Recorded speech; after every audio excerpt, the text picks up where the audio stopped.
வணக்கம். பாண்டி ஸ்டோர் சரியில்ல. ராஜியும் மீனாவும் வெளியில கிளம்புறாங்க. வந்துட்டு சொல்றாங்க கோமதி கிட்ட, "அத நாங்க வெளியில போயிட்டு வரோம். கோச்சிங் சென்டர் வரலான்னுட்டு." எங்கன்னு கேட்குறாங்க. இவளுக்கு படிப்பு முடியுதில்ல. அதனால இவ என்ன மாதிரியே கவர்மெண்ட் உத்தியோகத்துக்கு போகணுன்றதுக்காக, அதுக்காக ட்ரைனிங் எடுக்கணும். அதனால தான் கோச்சிங் சென்டர் போயிட்டு வரேன்ட்டு, அதை கேட்டு அப்படியெல்லாமா போனவான்றாங்க. ஆமா அத்த. அப்போ இவளுக்கு படிப்பு முடிஞ்சிட்டா என்ன மாரி போகணும் இல்லையா? அதனால தான் இவ்வளோ ஆசைப்படுறா. நானே அந்த இடத்துல தான் ட்ரைனிங் எடுத்திருக்கேன். அதே இடத்துல தான் இவ்வளோ கூட்டிகிட்டு போயிட்டு, அப்போ எங்கன்னு கேட்குறாங்க. பஸ் ஸ்டாப் கிட்ட தான்றாங்க. அந்த நேரத்தில் இவங்க அரசுகிட்ட சொல்கிறாங்க, இன்னும் கொடுத்தா அப்பா கலெக்டர் ஆகணும் சொல்லிக்கிட்டு இருக்காரு இல்லையா, நீயும் போய்ட்டு ட்ரைனிங் எடுன்றாங்க. அதுக்கு படிப்பு முடித்தா தான் அதெல்லாம் போக முடியும் சொன்னோன்னே, சரி நீ மாமா கிட்ட சொல்லிடுமான்றாங்க. நான் இதெல்லாம் போயிட்டு என்ன இதுன்னு தெரிஞ்சுட்டு வந்துட்டு மாமா கிட்ட சொல்கிறேன்னு இவங்க சொல்கிறாங்க. இது என்னத்த தங்கமயிலோட பார்வையில் படாத போகிறோமேன்ட்டு யோசனை பண்ணிட்டு கிளம்புறாங்க. அந்த இடத்துல தங்கமயில் வந்து நிற்கிறாங்க. எங்கே கிளம்பிட்டீங்கன்னுட்டு. கோச்சிங் சென்டருன்றாங்க. எதுக்காக, எங்கே இருக்குது, என்ன இதெல்லாம் இவங்க விசாரிக்கிறாங்க. இவங்க சொல்லி பார்க்குறாங்க பதிலை. ஆனால் அவங்க விடாமல் திரும்ப திரும்ப கேள்வி கேட்டுக்கிட்டு இருக்காங்க. அதனால் மீனா சொல்கிறாங்க, நீங்களும் வாங்கலேன், நீங்களும் எம்ஏ வரல படிச்சிருக்கீங்க, நீங்களும் வந்தீங்கன்னாக்கா எங்களை மாதிரியே நீங்களும் கவர்மெண்ட் உத்தியோகத்துக்கு போக முடியும். அதனால தான் இவ்வளோ அந்த மாதிரி தான் போகிறதுக்காக ட்ரைனிங் எடுக்கிறதுக்காக தான் கோச்சிங் சென்டர் நாங்கள் போக போகிறோம், அங்கே தான் போயிட்டுருக்கோம், நீங்களும் வாங்கலான்ட்டு இவங்க கூப்பிட்றாங்க. அதை கேட்டதும் அவங்க ஷாக் ஆகிட்டு எனக்கு வேலை இருக்குதுன்ட்டு கிளம்பிடுறாங்க.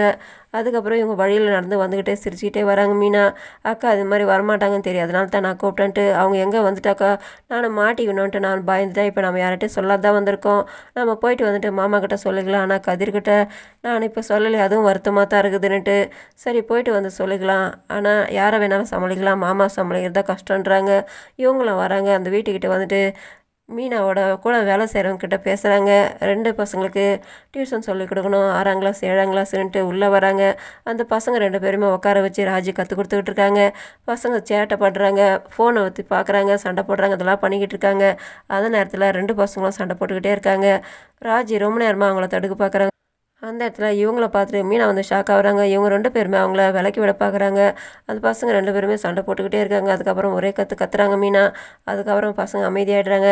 ஒழுங்காக இந்த அக்கா சொல்லிக் கொடுப்பாங்க, ஒழுங்காக டியூஷன் எடுத்துங்க, இல்லாட்டி நான் வந்துட்டு உனக்கு டியூஷன் எடுப்பேன் பரவாயில்லையான்ட்டு அவங்கள சொல்லி அமைதிப்படுத்துகிறாங்க. நைட் ஆகுது. எல்லோரும் உட்காந்து சாப்பிட்டுக்கிட்டு இருக்காங்க. அந்த நேரத்தில் குழம்பு நல்லா பண்ணியிருக்கேன்ட்டு கோமதி சொல்கிறாங்க. ஆமாம், வேறு என்ன வேலைக்காரங்களை வைக்க முடியும்ன்ட்டு அவங்க ஒரு பக்கம் புலம்புறாங்க. அதுக்கப்புறமா தாங்கிக்கிட்டே வந்துட்டு ராஜி சொல்கிறாங்க, மாமா எனக்கு காலேஜ் முடிஞ்சிருச்சுல்ல, அதுக்கு மேலே நானும் கவர்மெண்ட் உத்தியோகத்துக்கு போகலான்னு நினைக்கிறேன், அதனால் நான் ட்ரைனிங் எடுக்கணும், கோச்சிங் சென்டரை போயிட்டு நாங்கள் பார்த்துட்டு வந்திருக்கோம், நான் போகட்டுமான்ட்டு இவங்க கேட்குறாங்க.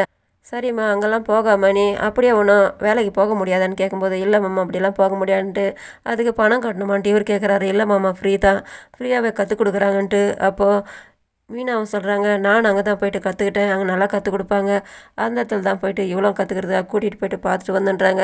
சரிம்மா போயிட்டு வான்னுட்டு இவர் சொல்கிறார். அதை கேட்டு எல்லாருமே சந்தோஷப்படுறாங்க. அதுக்கப்புறமா சரவணன் கிட்டே இவர் கேட்குறாரு, உன்னோட முதலாளிகிட்ட நான் லீவ் கேட்க சொன்னேன், கேட்டிருந்தேன்ட்டு, கிடச்சிச்சுப்பா லீவுன்ட்டு அவர் சொல்கிறாரு.